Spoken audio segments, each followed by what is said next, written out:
Bukan buzzer ya berarti? Nah, bukan. Tapi ada yang bilang gak sih kalau Mas Hafiz buzzer? Ya pasti. Oh iya? Sebelum kamera nyala, saya tuh buruh pabrik. Saya tuh kerja di pabrik, saya engineer yang punya keresahan aja. Kalau presiden barusan bilang ya anjing biar menggonggong gitu. Saya sih nggak tersinggung atau nggak marah. Saya bilang ya kalau dianggap anjing gonggong ya gonggong yang kenceng biar keganggu.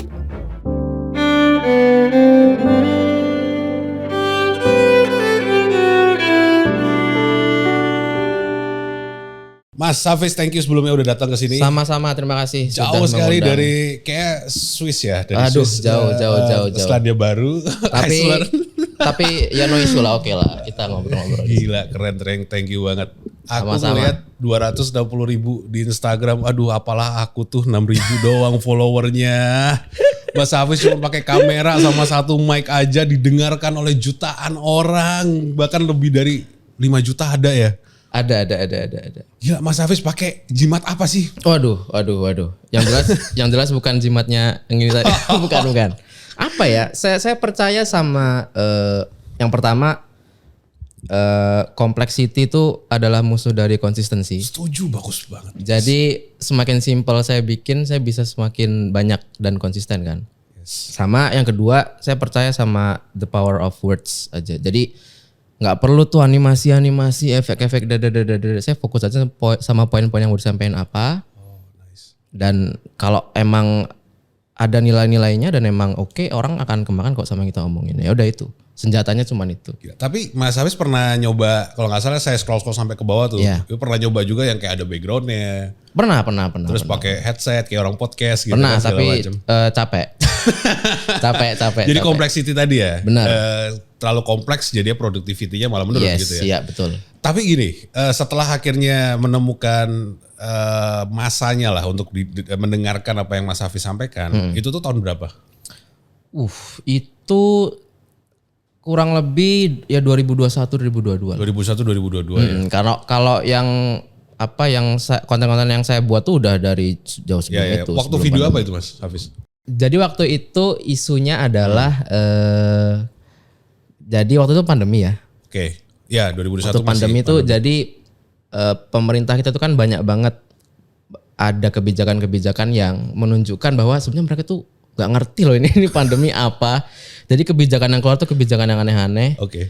Nah, sense critical untuk mengkritisi itu muncul di situ dan lumayan rame juga di situ. Dari kegelisahan gitu ya berarti ya. Benar-benar. Jadi yang saya omongin itu ya apa yang genuinely digelisahkan aja gitu. Jadi bukan yang kayak titipan or whatever lah, enggak lah. Bukan buzzer ya berarti. Ah, bukan. Tapi ada yang bilang gak sih kalau Mas Hafiz Oh buzzer? ya pasti. Oh iya? Pasti. Diserang-serang gitu gak sih di Ya istri DM gitu? ada. Istri juga kena serang juga? Kena juga. Enggak, maksudnya kena serang dari sisi apa? Dari sisi buzzer lainnya atau dari sisi pemerintah? Saya sih nggak bisa mengidentifikasi ya. Cuman kalau ngelihat dari profilnya, ya mereka paid army aja lah. Paid army aja gitu. Oke, jadi nggak takut sayanya mah karena cari makan aja. bukan benar-benar manusia lu gitu Iya. kan. Lu emang bisnis aja, Iya, kerjaan kayak aja. gitu. Ya, gimana cara taunya? Itu profilnya ini ya. Profilnya nggak ada fotonya gitu, Ya namanya aneh. dan ya kayak kemarin terakhir kan saya juga ngebahas tentang tentang yang kasus Pertamina. Iya tuh aku lihat tuh. Pertamina kan. Nah, ya yang masuk ke saya serang-serangan itu ya Itu nyebut nama, seragam itu. namanya dimunculin loh, Pertamina gitu, ngomong gitu padahal. Ya why not? Karena I know what I'm doing. Oke. Gitu. Jadi itu bukan tuduhan tidak berdasar, itu udah ada di media, everybody's talking about it.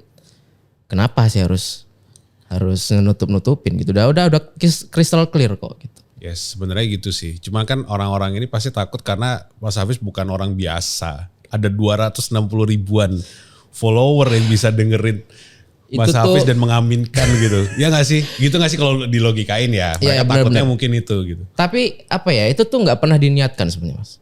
Oke. Kita udah ngobrol tadi sebelum kamera nyala ya. Saya tuh buruh pabrik. Saya tuh kerja di pabrik, saya engineer yang punya keresahan aja. Jadi apa yang saya omongin itu genuinely sesuatu yang saya mau komplain aja. Dan saya nggak expect orang dengerin dan feedbacknya bisa sebanyak itu nggak pernah saya expect. Berarti nggak ada rumusnya ya?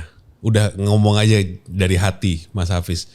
Iya, ya walaupun ya untuk menghindari adanya salah ngomong dan poin-poin tetap ada. Tetap ditulis ya. Tetap ada dulu poin-poinnya apa. Kalau dulu waktu awal-awal tuh karena masih newbie ya, masih takut-takut tuh bener-bener words to words tuh. Biar jangan. Kalau sekarang oke, saya mau ngomongin ini, ntar poin 1 2 3 ini udah kamera nyala kelar. Oke. Santai aja. Emang nggak ada di setting-setting mau yang ngomong ini karena titipan ini nggak ada sama sekali. Nggak ada. Soalnya gini loh, saya pengen percaya gitu. Jadi misalnya Mas Hafiz bilang buruh pabrik gitu kan, terus masyarakat biasa lah gitu kan.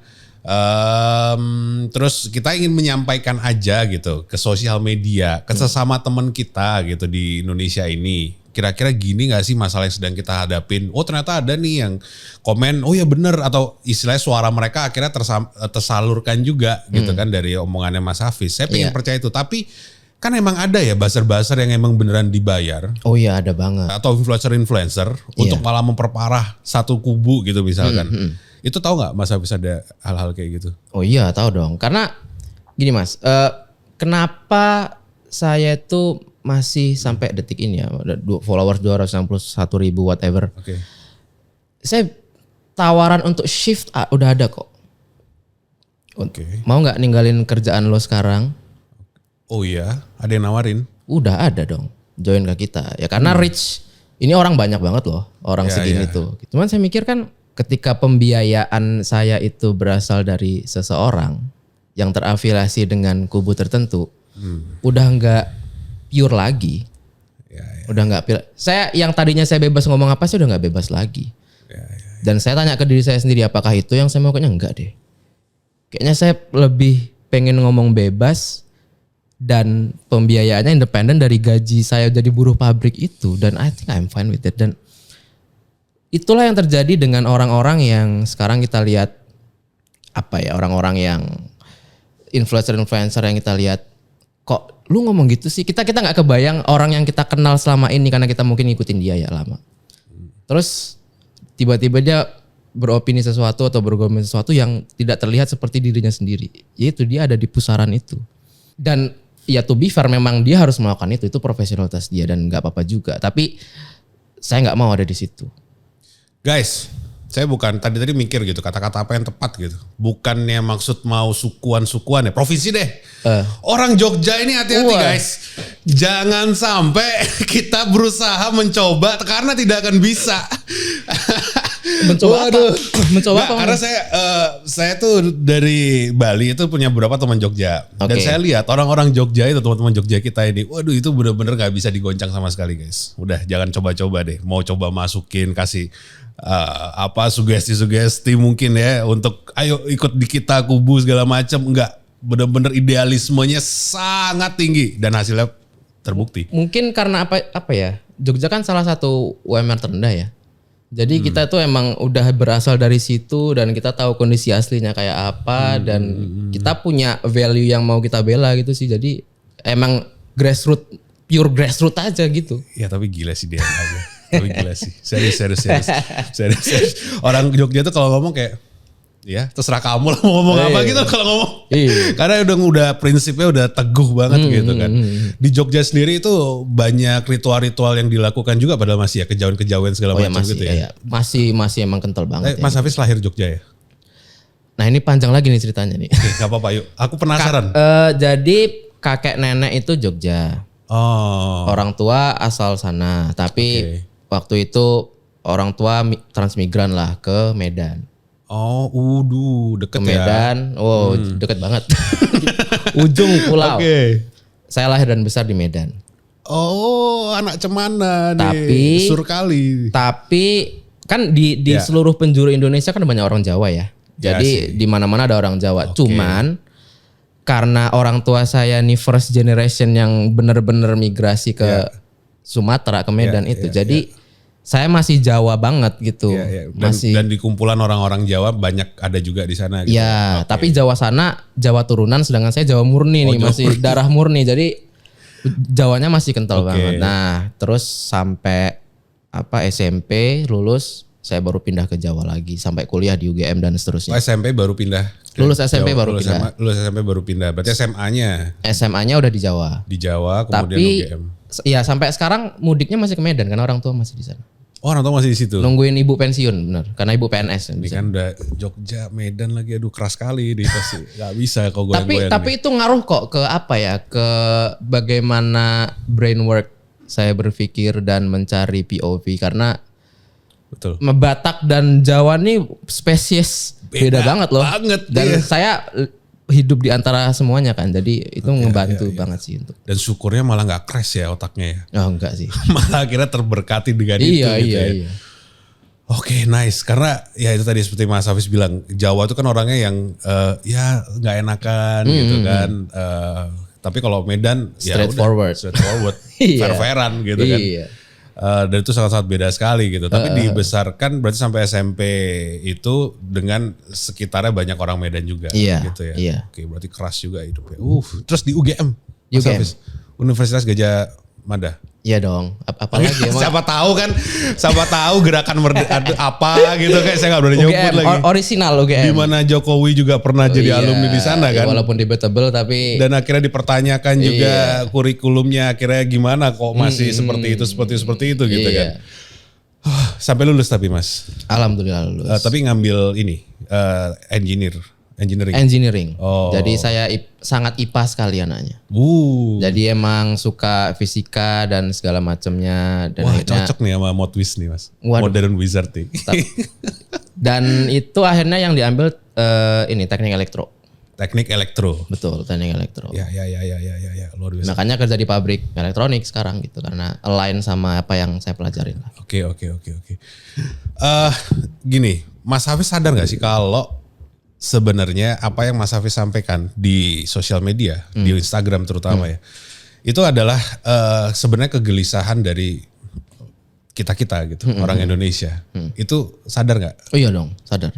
Oke. Dan pada saat ngebuat pertama kali itu udah mikir ke arah situ nggak? Apa sih yang bakal dipikirin sama masyarakat banyak baru kita buat gitu?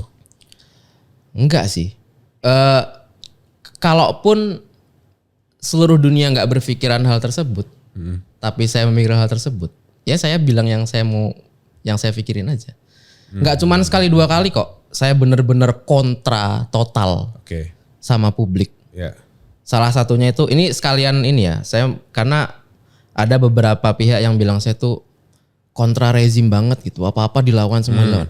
Enggak loh. Kalau Anda scroll ke bawah dikit, ada beberapa statement saya yang bener-bener enggak kayak saya yang ngomong. Jadi misalnya nih, apa ya? Presiden pernah bilang ada wacana. Ini presiden yang mana? Yang memang baru. Yang udah Pak Prabowo. Iya. Oke. Koruptor dimaafkan. Kalau apa yang dikorupsi dikembalikan. Oke, ya kita semua tahu. Saya salah satu orang pertama yang setuju sama itu. Dan say it publicly. Oke. Karena saya mikir pada waktu itu, kalau saya kehilangan motor tuh, saya cuma pengen motor saya balik kok. Iya. Mau malingnya mau di penjara setahun, mau Benar, 10 tahun, I don't care. Motor saya balik. Iya. Itu yang saya butuhkan. Daripada kita mengejar ideal state, tapi malah kemana-mana uangnya nggak balik, kemana-mana. Jadi kalaupun memang itu step awal yang harus ditempuh, saya bilang ya tempuh aja. Jadi maafkan koruptor biar dia, gue dimaafin nih, balikin kali ya duitnya, balikin. Itu argumen saya waktu itu. Itu the whole world against me loh. Tapi tahu semua orang bakal nyerang atau kayaknya ada deh yang belain gue, kayaknya nggak deh, nggak bakal diserang deh gitu atau gimana? Waktu ngepost itu gitu. Saya nggak terlalu peduli feedback orang sih sebetulnya pada waktu itu ya. Oke. Jadi ya saya punya argumen tertentu saya sampaikan aja dan itu salah satunya. Sama yang satu lagi fenomena kabur aja dulu. Ya. Di mana orang bilang saya desperate dengan negara ini dan bla bla bla udahlah keluar aja. Saya bilang jangan, saya nggak setuju tuh. Oke. Keluar. Orang-orang ketika lu punya internet, lu bisa punya HP, punya internet, artinya lu tuh mungkin ya. Ya lu setidaknya berpendidikan. Lu ada di satu posisi yang cukup ada di tengah atau di atas lah. Oke. Lu bisa merasa nggak berdaya, tapi yang nggak berdaya dari lo itu jauh lebih banyak lagi, dan lu mau ninggalin orang-orang ini. Lu mau ini lu perahu bocor nih. Perahu bocor nih. Lu lompat ke kapal lain tapi lu ngelihat di depan mata lu nih orang-orang tenggelam bersama perahu itu. It doesn't feel right for me. Ya, apalagi itu rumah kita, bukan cuma numpang di kapal orang gitu kan. Iya, it doesn't feel right for me, dan saya bilang waktu itu, moral kompas gue bilang enggak, kabur aja dulu, jangan. Dan ya diserang juga, ya nggak apa-apa juga. Jadi itu beberapa hal yang nggak seperti yang kayak Mas bilang tadi, orang lagi mikir apa ya, saya bilang enggak gitu.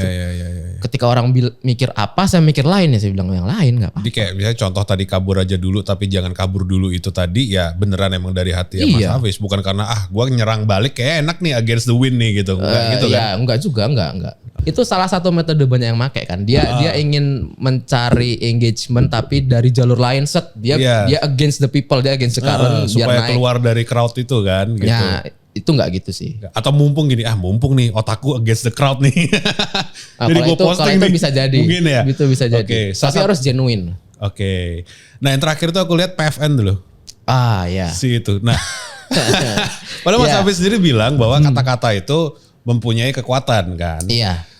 Dan setahu saya memang Amerika dulu menggunakan Disney untuk propaganda mereka supaya mereka kelihatan friendly, negara friendly dan sebagainya gitu. Jadi film-film itu juga sebenarnya bisa mengubah pola pikir orang dan sebagainya. Yeah. Nah, itu maksud videonya yang tentang PFN itu sebenarnya gimana Mas? Nah, itu good point sebetulnya. Karena kalau kita ngambil contoh Disney atau Korea deh. Iya. Itu gimana dia dengan kata-kata ya di film, di lagu dan di apa, itu dia menularkan budaya dia keluar. Iya. Tapi ini kita ngomongin eksternal. Oke. Saya nggak ngelihat PFN ini eksternal, internal mainnya. Jadi dia mau apa ya, kan kata-katanya kan adalah apa ya, senjata untuk membangun karakter bangsa. Oke. Saya nggak ngelihat itu misi eksternal.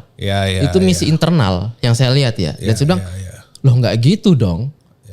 Kan PFN itu kan kalau nggak salah ya, bisnisnya kan dia nggak cuman bikin tapi dia ada invest lah, membiayai ke film-film gitu. Sedangkan karya seni film itu kan can be anything gitu loh. Bahkan banyak contohnya film-film yang ya saya sebutkan di video itu ya, film-film yang bagus secara artwork itu tuh karakter bangsa. Tapi bagus secara dan menguntungkan dan orang makan gitu.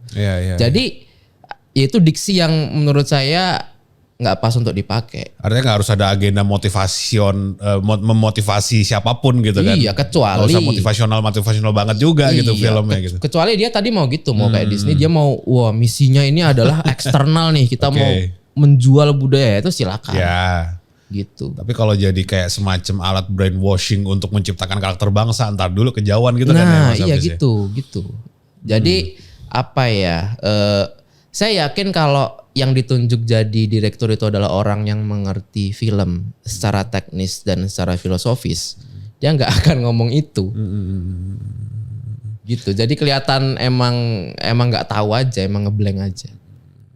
Ini saya nggak sebut nama orangnya nih, saya udah belajar dari yang tadi. Oke. Udah belajar berarti artinya pernah.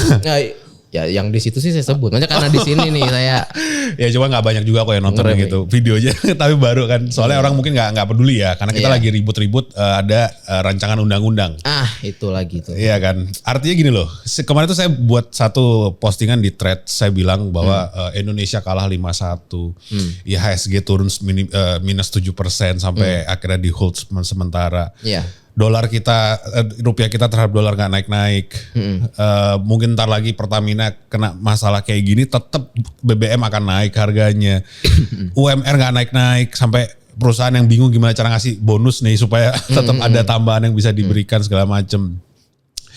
Indonesia beneran kelihatan kayaknya kok mulai redup lampunya, listriknya mulai bunyi ya, titut-titut gitu ya. Nah ini menurut Mas Hafiz sendiri yang didengerin orang banyak nih gitu.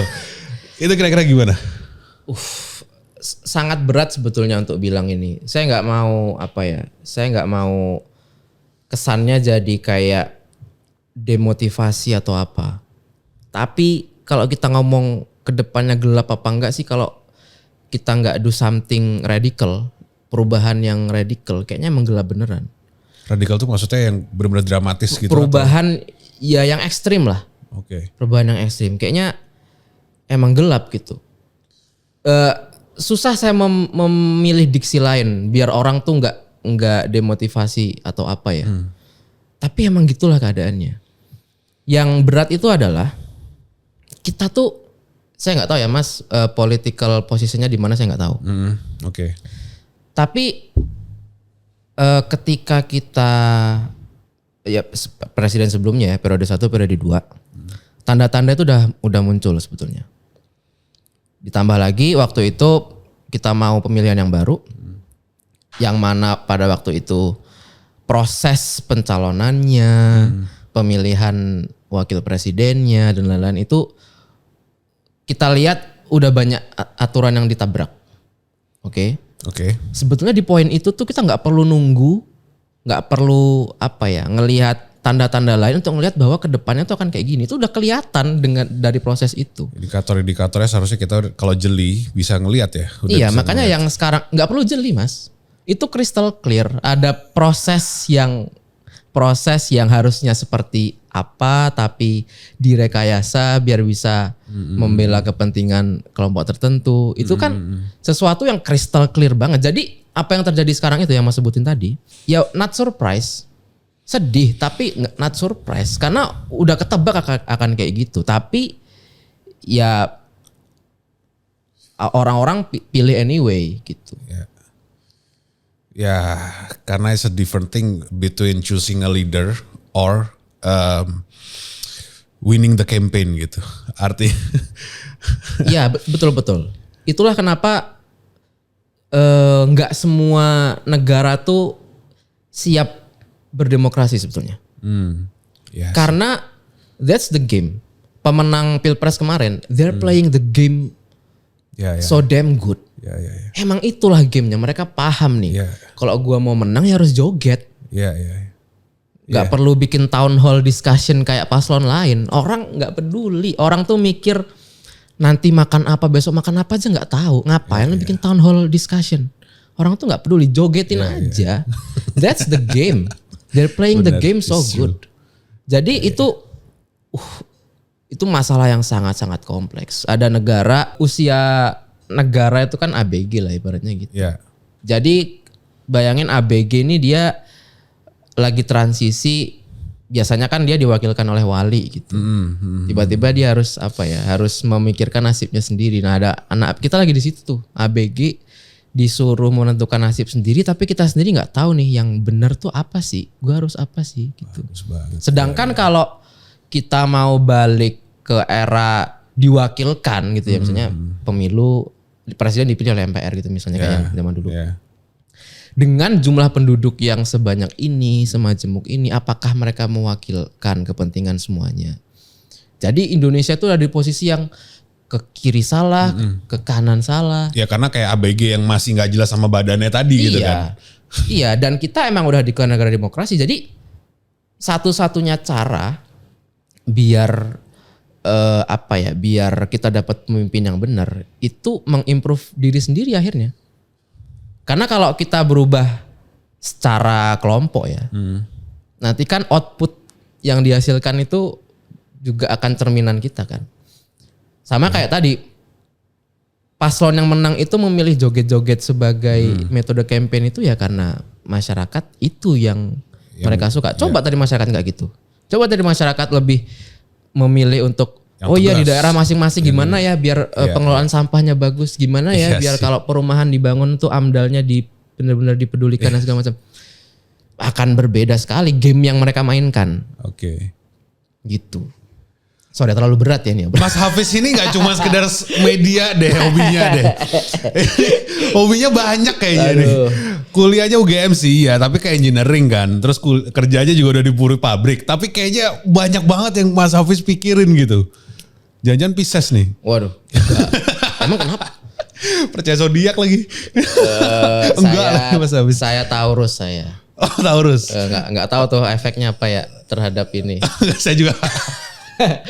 Ya tapi gitulah. Jadi emang kompleks banget, susah banget. Nggak, artinya maksudnya dari Jogja, keluarga Jogja ke Medan yang di ujung gitu kan. Apa mungkin karena di ujung pulau sana itu banyak waktu untuk berpikir mungkin gitu atau gimana sampai sekritis ini gitu. Kenapa? Dasarnya apa gitu? Maksudnya kegelisahannya apa sebenarnya? Alasan personal sih ya mungkin ini saya baru kepikiran beberapa waktu belakangan sih. Oke. Kenapa ya kok? Kan saya tuh di strata masyarakat juga nggak yang miskin. Iya. Ya buruh pabrik di Cikarang kan nggak miskin ya. Itu UMR salah satu tertinggi di Indonesia gitu. Ya. Tapi saya hidup di emang namanya buruh pabrik yaitu apa ya? Termasuk grassroots juga lah ibaratnya kayak gitu. Tapi kalau mikir alasan personalnya apa? Itu tuh kayaknya karena saya baru punya anak. Jadi saya sekarang punya anak umur mau 2 tahun. Anaknya baru 1 ya Mas Hafiz? Ya baru Oke. 1. Mau 2 tahun. Waduh. Ya baru saya nikah 2021, 2023 anak lahir. Ini mau 2 tahun dan saya mikir kayaknya saya tuh saking takutnya nanti anak gue nih gede di negara yang kayak gini kayaknya gue nggak rela deh gitu. Ya. Ini gue nggak rela deh. Dan masalahnya kalau kita mau sesuatu keadaan ini berubah itu kan nggak overnight ya. Itu Pasti. bisa bertahun-tahun dan bergenerasi-generasi. Sesuatu yang tadinya hanya dibuat untuk iseng-iseng ngisi waktu, ngeluh doang. Ternyata ngelihat feedback orang tuh, ternyata tuh berefek loh apa yang gue omongin nih. Kayaknya ini kali jalannya ya gitu. Sampai di follow NC Story ya. Aduh, di follow wakil presiden. Follow wakil presiden. Dan kayaknya ini jalannya deh. Ya, Gitu. ya. Karena sesuatu kan maksudnya apa ya? Nabi itu juga nggak self declare gitu. Oke. Atau apa ya? Ya pemimpin yang baik itu juga nggak self declare kan. Kayaknya emang ini salah satu cara deh yang semesta desain buat saya ada di situ deh. Jadi sekarang itu jadi udah bukan iseng lagi. Jadi kayak apa ya? Mission mungkin jadinya lah. Iya, jadi kayak gitu. I don't like it. Tapi emang kondisi sekarang kayak gitu. Sekarang dengan followers gitu saya udah gak bisa dong asal ngomong. Betul. Kalau yang tadinya suka-suka mau ngevlog di Indomaret nggak apa-apa, sekarang udah mulai mikir gitu kan. Iya. Apa yang diomongin? Iya, apa poin-poinnya. udah waduh ini kayaknya udah berubah dan itu tadi ada alasan personal masalah anak. 2045 generasi emas, aduh. Itu pas anak gua tuh. Anak gua nanti tuh kalau kondisi kayak gini kayaknya saya nggak ikhlas deh gitu. Jadi pelan-pelan lah gitu. Saya dan teman-teman kreator yang lain gitu ya yang bisa tahu what's right and what's wrong. Ya kita cuman bisa bersuara aja. Kalau presiden barusan bilang mungkin baca di berita ya kayak ya anjing biar menggonggong gitu. Ya gonggong lah gitu. Oke. Ya Kapan ngomong gitu? Kok saya nggak tahu ya? ada kan Baru. baru. Oh Ada. baru, oke. Baru. Jadi ya dia bilang gitu lah, pokoknya anjing biar menggonggong kita lanjut aja gitu. Iya, nggak percaya kan? Ada presiden bilang begitu? Iya. Presiden Venezuela. Nah, mungkin. iya. Presiden. Ya, saya sih nggak tersinggung atau nggak marah. Saya bilang ya kalau dianggap anjing gonggong ya gonggong yang kenceng, biar keganggu. Gitu. Oke. Ya di luar negeri mungkin ada media-media yang nggak suka sama kita segala macam. Mungkin. Kita sebagai warga negara harus tetap bersatu. Gitu. Benar. Dan anjing gonggong itu juga bisa jadi tuh emang maling loh gitu. Betul. Jadi kalau ada anjing gonggong kenceng tuh waspada justru. Apa yang salah nih gitu. Bisa jadi. Gitu. Oke. Gonggonginnya tergantung kemana. Serem ya guys. Lebih serem Salah daripada Pak Henderson Marantoko nih waktu Salah datang ke sendiri sini mengundang nih. saya ya begini. Gak apa-apa karena memang apa ya Indonesia ini karena Awesome Podcast ini Mas Hafiz itu kita buat memang untuk mengumpulkan orang-orang yang akan menuntun Indonesia ke Indonesia Emas 2045. Berat sekali ya. 2045, 100 tahun Indonesia gitu. Jadi beberapa orang memang kita benar-benar pilih dan salah satunya memang kita ngelihat dari followernya. Karena kan semakin banyak semakin didengar gitu kan. Dan Mas Hafiz termasuk salah satu yang benar-benar kritis banget. Dan ini seperti Mas Hafiz tahu ini permainan bahaya. It's a dangerous game. Iya. Nggak tahu backingannya Mas Hafiz apa sih sebenarnya saya. Allah Subhanahu wa taala. Ya, oke. Luar biasa. Betul. Bukan kodam yang jelas. Jangan Bukan. kodam ya. Nggak ada. Karena kan beberapa juga kita lihat di TikTok juga ada yang sempat sekritis itu, serame itu, Iya. ngomongin Konoha sampai terkenal istilah Konoha itu kan dari si kreator itu gitu kan, sampai akhirnya dia bilang bahwa dia akan menghapus semua dan sebagainya gitu. Nah, ternyata kayaknya kita tuh mau ke Indonesia Mas 2045, tapi yang seperti Mas Hafiz bilang tadi kalau kita ini masih ABG, masih kimiawi kita masih nggak jelas lah, naik turun segala macam, kita masih belum tahu jati diri kita dan sebagainya, dan ini masih banyak pergolakan dalam diri kita. Namanya anak ABG bisa kadang-kadang stres sendiri, kadang happy sendiri, kadang nakal-nakal, nggak tahu aturan segala macam gitu kan, dan kita masih di fase itu menurut Mas Hafiz kan. Nah, berarti menurut Mas Hafiz, saya mau tanya nih, kalau dulu ada beberapa orang mengatakan bahwa memang pemerintah lah yang, dan beberapa teman Jogja saya juga mengatakan pemerintah nih yang harus memang membenahi dan sebagainya. Tapi apakah benar itu pemerintah atau memang harus kita-kitanya, manusia-manusia yang bukan dari pemerintahan ini yang harus bergerak untuk sebenarnya Indonesia ini gitu. Karena kan kita masih remaja nih, kita masih milih dong gitu, bisa milih lah gitu. Kira-kira menurut Mas Hafiz yang mana? Ya kalau kita pakai analogi ABG ya. ABG itu kan ya dia bisa belajar sendiri dan dia bisa dibimbing kan. Oke. Artinya harus ada kemauan dari dua sisi. Kita bisa ngasih ABG ini mentor yang oke banget. Gitu kan. Kalau kita analogi ABG ya. Tapi ABG-nya nggak mau gue lebih suka HP-an di kamar aja deh, gue nggak peduli tentang dunia luar. Nggak jadi juga. Tapi kalau ABG-nya nih gue mau berubah nih, gue mau belajar, tapi aksesnya nggak dibuka untuk dia. Dia nggak dikasih akses pendidikan yang bagus, dia nggak dikasih mentor yang benar untuk dia, yang nggak jadi apa-apa juga. Jadi karena masalahnya kompleks, harus semuanya gerak gitu. Gak bisa salah satu. Kalau tadi kan saya sempat nyinggung lah yang tadi, kita harus lebih baik aja gitu sebagai orang. Oke, pertanyaan saya rubah dikit Mas Hafiz. Kita supaya mau muncak nih ya. Gimana cara ngilangin korupsi? Ngilangin korupsi.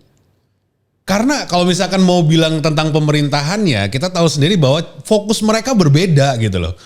Dari yang seharusnya tadi misalkan ya, on ABG dicariin guru les untuk ngajarin anaknya dong. Ternyata si guru lesnya ini malah sur sama anaknya nih sebenarnya, bukan malah pengen kerja nih. Jadi mau gimana pun kita gaji dia, tujuannya bukan ke sana gitu kan, tujuannya ke yang lain gitu. Nah, kalau tadi bilangnya misalnya anak ABG dicariin guru terus akhirnya semua pihak harus bekerja sama. Tapi ternyata yang itu tuh sudah tersistematis sejak dulu. Bahkan katanya pernah ada studi sampai di kerajaan, zaman kerajaan pun tuh sebenarnya udah berlangsung itu gitu. Nah terus gimana dong? Kalau kita spesifik ngomongin korupsi ya. Saya tuh salah satu orang yang gak setuju sama pendidikan anti korupsi. Karena gak ada gunanya. Gayus Tambunan, Nazarudin itu orang pinter di sekolahnya. Mereka tahu korupsi salah, tahu pasti. Tapi kenapa mereka korupsi? Kita kan selalu diajarin kayak ya kunci korupsi adalah kejujuran dan mendekatkan diri kepada Tuhan, belum menahan godaan, bla bla. Itu yang diajarin waktu PPKN kalau saya dulu. Saya nggak tahu pendidikan Pancasila. Iya, zaman saya masih PPKN juga sih namanya. Yang lain ada PMP, ada PMP, PPKN ya. Gitu tuh, anti korupsi itu dengan kejujuran, nggak boleh mencontek, karena mencontek itu bentuk korupsi adalah juga. Sebagai korupsi. Saya bilang orang bisa nggak nyontek seumur hidupnya, orang bisa sholat tahajud setiap malam, tapi ketika disodorin koper isi duit, dia terima, karena orang itu benar-benar bisa teruji korupsi atau tidak itu tuh ketika duit taruh depan mata. Itu satu-satunya tempat di mana dia teruji. Iya. Nggak ada gunanya pendidikan anti korupsi. Ini kayak katanya Coach Lex the Prasis nih, lu tuh bukan pasti setia karena lu belum pernah aja digoda sama pelakor gitu. Bisa jadi. Berarti lu belum lu tuh suci kalau lu nggak korupsi dan sebagainya karena belum disodorin aja. Banyak sekali kasus korupsi itu terjadi karena lingkungannya yang kayak gitu. Jadi orang soleh lah ya kita bilang lah ya, dia menjabat di posisi tertentu. Dia udah bilang gue jujur gue nggak akan korupsi. Tapi ketika dia menjabat di posisi itu, dia lihat duit tuh lewat-lewat depan matanya. Oke. Dia nggak korupsi, duitnya tetap hilang diambil orang kok. Kenapa nggak gue aja yang ngambil? Korupsi itu kayak gitu kejadiannya. Bukan karena diniatkan, bukan karena nggak jujur. Emang kesempatannya ada, disodorin, diambil. Kayak gitu. Jadi karena mungkin saya juga sedikit terinspirasi dari saya kerja di Japanese company. Oke. Jadi saya nggak bilang Japanese company clean banget. Ya, cuman mereka punya budaya dan sistematis yang emang beda. Sistem memaksa orang itu jadi nggak bisa korup karena sistem memaksa dia nggak korup. Contoh, kalau di instansi pemerintah kan masih ada tuh, misal mereka ada budgeting nih, mereka pembelanjaan, itu benar-benar dikasih cash. Mereka megang duit cash. Ya. Terus pemilihan vendor, pemilihan subkon, itu tuh nggak dilakukan secara fair, nggak secara merit. Ya. Tapi temennya siapa, keluarganya siapa, bla bla bla kayak gitu. Nah, di company yang udah settle, itu mereka nggak gitu. Nggak boleh. Jadi udah ada ground rule yang clear. Oke. Ya kan? Jadi jual beli itu orang yang melakukan jual beli nggak megang duit. Ya. Mereka cuma kontak supplier dan yang supplier itu dipilih secara merit, jadi di compare bener-bener secara kualitas skala apa, dipastikan nggak ada family member kepentingan apa, baru hanya diajuin, baru jadi beli ke sini oke beli, kita harus lapor ke finance, gua mau beli ke dia, finance-nya yang transfer duit, kita terima barangnya, gitu-gitu. Itu yang betul. Ribet sih. Iya. Tapi kalau kalau dicoba dan berjalan selama berapa lama nggak ribet juga kok. Santai aja kok. Tapi kan sistem kita dibuat nggak kayak gitu. Karena kalau itu sistemnya dibuat seperti itu, ya mereka nyari duit dari mana lagi? Dulu kan waktu saya masih kerja di hotel di Bali, saya melakukan sistematis yang seperti tadi. Karena biasanya purchasing lah yang basah itu kan. Dia bisa aja nyari temannya dia atau dia nyari temen yang nggak temenan tapi ngasih bonus buat si purchasingnya, dikasih tambahan lah duit gitu kan. Jadi pilihannya kan nggak netral gitu. Nah kita akhirnya berlakukan sistem yang ketat, tapi dengan catatan gajinya juga harus ditambahkan, bonusnya ditambahkan, fasilitasnya diberikan dan sebagainya, berjalan akhirnya. Nah yang mau dilakukan di kita kemarin di pemerintah kan juga bukannya kayak gitu ya Mas Hafiz, mau dibagusin gajinya, ditambahin gaji hakim, terus gaji DPR, gaji PNS lah. Terus mau diketatin nih. Makanya Pak Presiden kan lagi beres-beres tuh, semua ditangkepin segala macam bla bla bla bla. Udah bener belum tapi jalannya kalau kayak gitu? Sebetulnya saya nggak ada masalah ya, maksudnya memang salah satu orang pemicu korupsi itu emang gajinya kurang tinggi memang. Tapi saya nggak tahu ya, saya harus perlu dalami lagi. Tapi saya belum ngelihat ada langkah konkret untuk nutup yang gitu-gitu. Untuk nutup adanya konflik of interest. Kenapa? Karena masih banyak orang yang di pemerintahan tapi berbisnis, yang bisnisnya itu ada sangkut pautnya dengan kebijakan yang dibuat. Jadi regulator sama eksekutor nih orang yang sama atau kakak beradik. Itu harus di breakdown dulu itu. Dan saya nggak ngelihat ada langkah situ sama sekali. Mau nggak nih, misal saya nggak bisa nyebut nama ya. Salah satu pejabat nih, pasti kalau buka Twitter pernah lah lihat ada diagram nih orang terafiliasi ke PT mana, anaknya ke PT mana, anaknya ke PT mana, ke PT mana. Berani nggak itu dibongkar dulu? Kalau mau ke arah biar nggak korupsi, konflik of interest ilangin dulu. Seperti yang dilakukan swasta. Tapi kan kalau swasta dia dia motifnya itu biar perusahaan gue ini nggak bangkrut, nggak kenapa-kenapa. Kepentingannya itu. Nah mau nggak negara kepentingannya itu untuk kepentingan negara, mau nggak kayak gitu? Tapi temennya harus susah nih, temennya nih, teman-temannya nih, yang tadinya ngambil dari situ, bongkar-bongkarin, mau nggak? Saya nggak ngeliat ada langkah ke situ sama. Berarti kan artinya harus ada yang berkorban kan? Dan kalau misalnya omongannya tadi seperti tadi case-nya, yang berkorban harusnya ya pemerintahan yang sekarang atau link-link networkingnya mereka. Itu bukan berkorban itu bukan haknya dia ada di situ. Berkorban itu kan gue nih, ini hak gue nih, tapi gue kasih deh ini untuk lo. Dia nggak berhak di situ. Tapi kan sesuai aturan katanya. Kan udah sesuai aturan katanya, oh oke ini gak masalah dong karena udah diaturkan semuanya segala macam. Yakin gak sesuai aturan banget. Coba deh. Ya artinya gini loh, kayak misalkan purchasing saya di hotel itu kemarin, dia beli terus dari mamanya dia tuh. Apel, sayur gitu segala macam. Apa enggak ya kalau apelnya kadang busuk tetap diterima sama dia gitu kan? Iya. Artinya satu itu ada negativity, pasti ada gitu efek negatifnya gitu. Iya itu. Tapi kalau enggak, misalkan terus akhirnya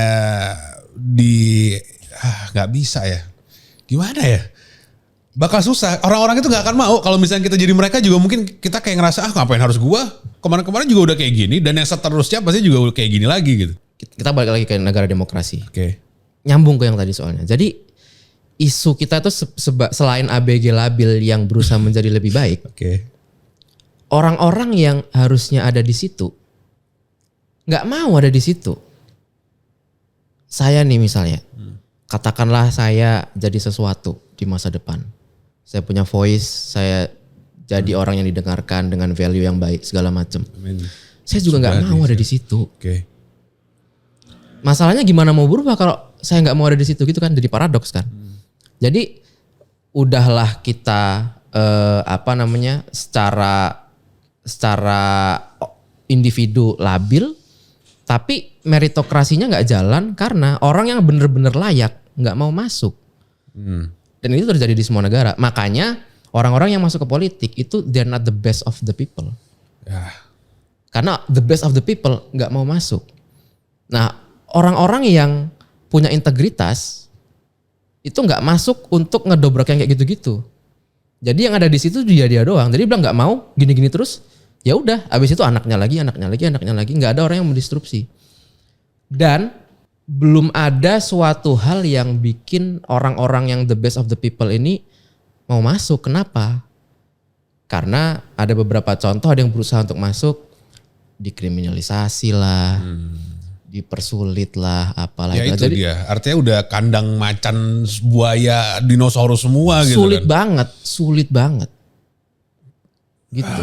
Karena ada orang mau nyoba digituin, mending gua gak usah nyoba, mending gua gini aja deh, udah hancur dah gitu. Jadinya kan gitu. Dan kadang yang nyoba tuh cuma 3-4, sedangkan yang tahu bahwa ini adalah peluang dia untuk bisa jadi ABC, makanya banyak yang gila, banyak yang jadi akhirnya nggak waras setelah pemilihan. Itu kan banyak karena mereka tujuannya kan bukan untuk mulia apa, tapi karena emang duitnya harus balik lah dan sebagainya gitu gak sih? Iya, ini masalah yang sangat kompleks. Makanya tadi kalau Mas tanya di awal gelap, emang gelap. Itu gimana gitu maksudnya? Mau ke anak saya 3, paling gede SMP, paling kecil 3,5 tahun. Mereka masih jauh banget kehidupannya untuk di Indonesia ini. Dan bahkan saya sering cerita sama dia bahwa Indonesia ini luar biasa karena bayangin dulu banyak kerajaan kayak di Disney itu loh, ada kerajaan ini, kerajaan ini, dan mereka bersatu padu bentuk satu country ini Indonesia. Banyak sukunya, banyak budaya dan sebagainya. Dan ini kita not even 100 years. Dan ini tugas kita bersama dan kalian nantinya untuk jadi Indonesia ini negara yang luar biasa dengan segala budayanya. Tapi kalau ngelihat dari apa yang kita ketahui sekarang dan kemudian ternyata ini masih berjalan hal yang sama, walaupun udah tahu nih kita itu yang terjadi gitu ya. Bahkan katanya zaman Dendels juga, itu benar gak sih? Apa yang ternyata yang korup bupatinya? Yang korup bukan Belanda, itu benar? Bener. Real itu maksudnya? Real. Itu confirm sama sejarawan juga akhirnya mengkonfirm itu? Iya. Jadi emang ternyata pelakunya orang kita sendiri ya, emang. Karena gitu loh, korupsi itu sama kayak duitnya karena takut ketahuan akhirnya dibawa keluar kan. Akhirnya kan kita bener-bener duit di dompet kita ini untuk hal-hal yang bukan membangun rumah kita gitu kan. Kalau misalnya kita berumah tangga gitu maksudnya kan. Iya benar. Ada duit gaji masuk segala macem, malah bukan untuk rumah tangga, malah dibuat party lah, malah dibuat apa kayak orang lain gak jelas lah segala macem. Itu yang terjadi gitu. Nah artinya itu menurut saya itu dasarnya itu dulu yang harus dibenahi. Nah karena itu akan kemana-mana nantinya, akan ke manusianya, cara mikir dan sebagainya. Tapi pasti mumpung ini terakhir, kira-kira gimana Mas Hafiz? Kita akan terus bersuara untuk dari sisi mana ya nih pemerintahnya. Mungkin Mas Hafiz deh, gak usah kita dulu deh, Mas Hafiz dulu. Karena pemerintahnya yang harus kita kawal terus dan harus kita kritik untuk supaya membangun tadi ada sistem yang dibangun dengan tepat. Atau memang akhirnya nggak usah peduli aja dan kita peduli sama diri kita sendiri untuk membangun Indonesia. Karena kalau bicara harus dua-duanya, terlalu normatif, terlalu. Oke, saya nangkap. Oke. Udah banyak kok contohnya di negara-negara selain Indonesia ya. Pemimpinnya itu mengeluarkan suatu kebijakan yang nggak dia banget, tapi karena rakyatnya maunya itu, dia nurut pemimpin itu. Karena mau nggak mau, dia butuh elektoralnya, ngerti nggak maksudnya? Oke, ya. Karena ini negara demokrasi, ya kan. Maksudnya negara lain tetap negara demokrasi ya. Yang pemimpinnya dipilih by vote. Ya. Contoh kita apple to apple dong. Ya, oke. Contohnya kemarin waktu Donald Trump ngebolehin TikTok di Amerika. Kan lagi. Kemarin kan TikTok sempat di-ban kan di Amerika, pernah tahu kan? Yang berapa sehari apa 2 hari gitu. Ya, sehari dibuka lagi terus sempat ada ketutup bentar terus buka lagi. Nah, yang bilang buka lagi si Trump kan waktu dia menang kan. Seorang Trump, TikTok kan dari Cina ya. Tahulah Trump kayak gimana sama Cina. Berapa sentimennya sama Cina. Trump yang ngebolehin TikTok itu dibuka karena rakyatnya mau. Dan dia merasa aduh gua harus kepilih lagi nih nanti. Gua harus menjaga suaranya nih. Gua pilih. Jadi tuh kalau orang-orang ini berapa ratus juta penduduk ini menyuarakan hal yang sama, maunya kita apa, mau nggak mau mereka itu nurutin maunya kita, karena mereka butuh suaranya kita. Kalau kita udah bilang A, mereka B, ya mereka kalah nanti, digulingkan nanti, dan itu udah terjadi sebelumnya. Tapi kalau kita kompak nih bilang A, mereka nggak punya cara lain, solusi lain untuk nurutin A. Kenapa? Karena mereka perlu melanjutkan kekuasaan kan. Entah itu dia, entah itu nanti orang suruhan dia. Kayak yang presiden sekarang kan dari presiden sebelumnya nih ke presiden yang sekarang gitu. Dia juga nih. Nah tapi karena dia butuh masa itu, mereka mau nggak mau nurut juga kok sama kita. Tinggal kitanya ini mau nyuarain apa nggak, mau gonggong bareng apa enggak. Kayak gitu. Nah, tapi kan ada RUU itu gitu akhirnya mau dibentuk. Yang itu, nah itu dia. Termasuk ke situ. Karena gini loh. Gini. Kan itu udah disahkan. Hari Kamis kemarin udah disahkan. Dan orang tuh kalau ya udah disahkan ya udahlah mau gimana lagi. Saya bilang ya biarlah itu disahkan. Tapi jangan anggap itu hal yang benar.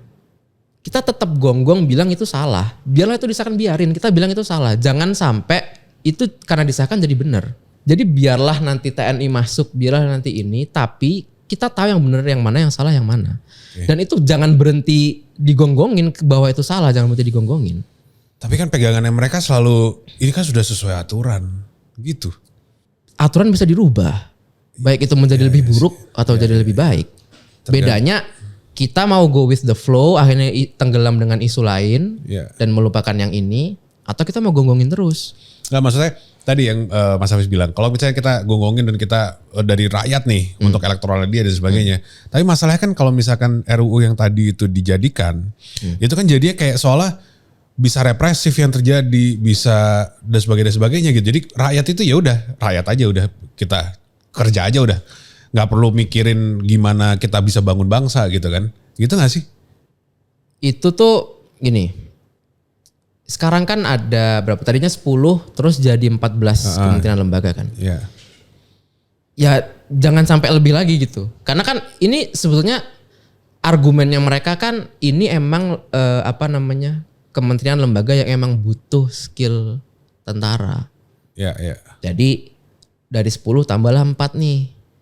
Bukannya kejaksaan juga ya dimasukin akhirnya? Iya, masuk juga. Kan tadinya 10 terus tambah 4 lagi kan. Nah, salah satunya. Saya beneran gak ngerti nih ya, sorry. Maksudnya mau tanya Mas Hafiz gitu. Mau ngaji bareng nih. Apa maksudnya kejaksaan itu butuhnya tentara apa?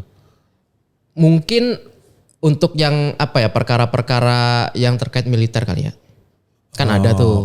Oke. Persidangan militernya mungkin.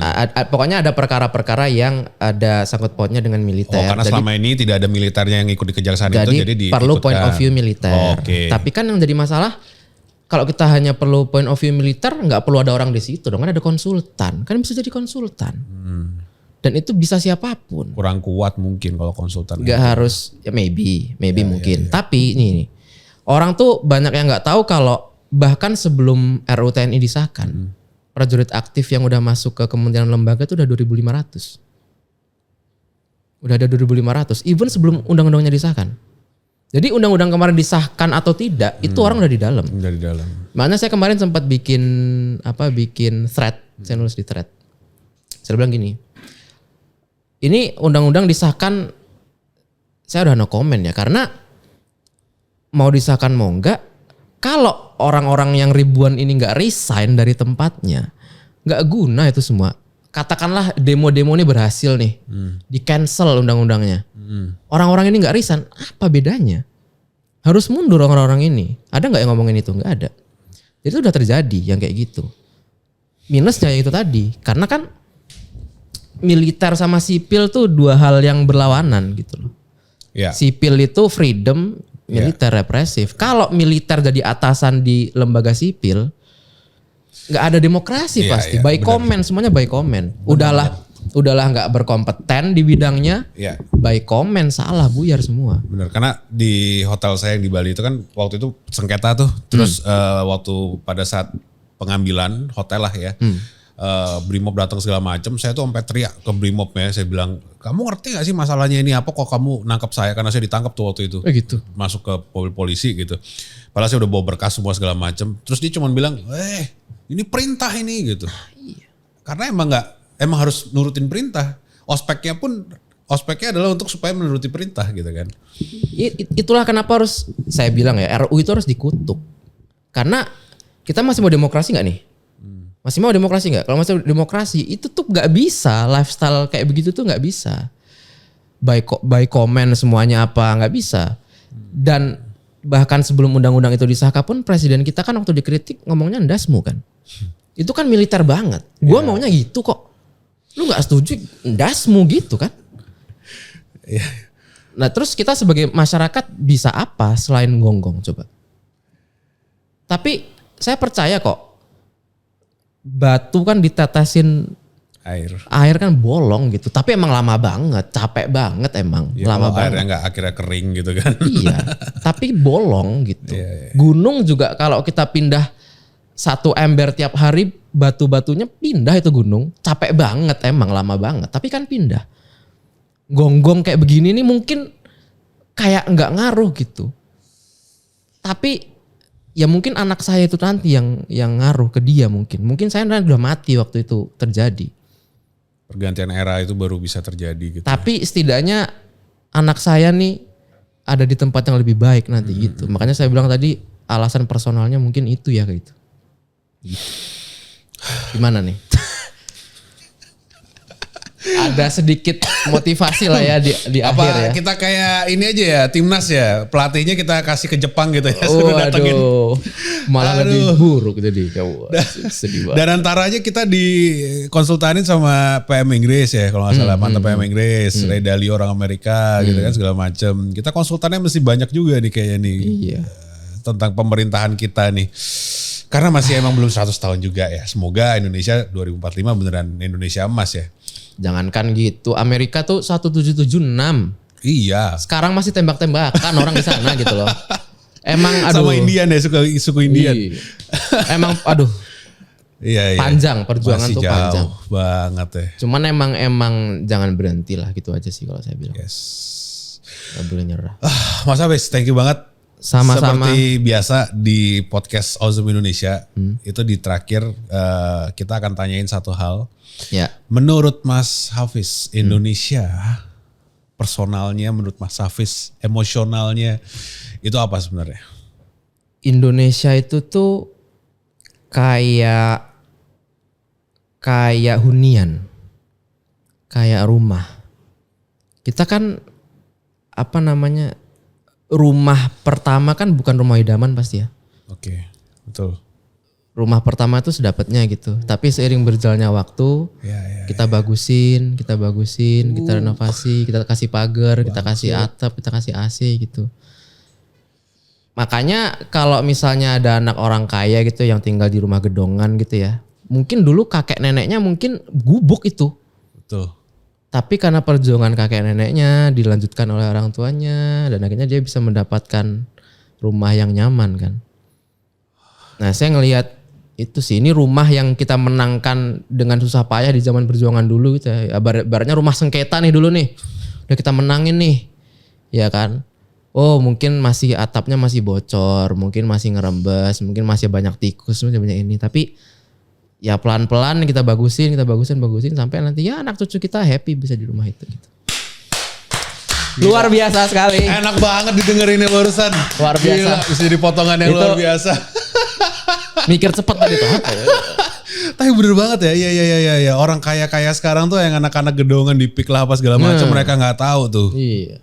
Pendahulu mereka tuh suksesor yang sebelumnya mungkin di depot yang banyak tikusnya, jualan segala macam sampai akhirnya mereka sekarang bisa nikmatin rumah yang bagus banget dan semoga Indonesia akan juga menjadi yang sama dengan segala perjuangan asal nggak berhenti. Iya, betul. Apapun itu yang terjadi, ya kita akan bisa menjadi Indonesia Emas 2045 bahkan gak cuma Emas, Star Diamond mungkin ya. Iya. Epic, Legend, Mythic ya segala macam lah ya udah semua. Oke, Mas Hafiz thank you banget. Makasih Seperti sama-sama. biasa saya ucapkan ke peserta Awesome Indonesia Podcast, semoga Anda mendapatkan manfaat banyak dari ini karena ini sangat-sangat luar biasa sekali yang saya undang kali ini. Membahas hal-hal yang bukan tepi jurang lagi ya, tapi kita flying fox gitu, sampai udah di udara gitu, bukan di darat lagi. Dan terima kasih banyak sudah menonton, subscribe, like, comment, share ke semua teman-teman Anda jika merasa konten ini bermanfaat. Terima kasih, saya Reza Alfego bersama Hafiz. Terima kasih. Saya ucapkan keep smart and stay awesome. Thank you.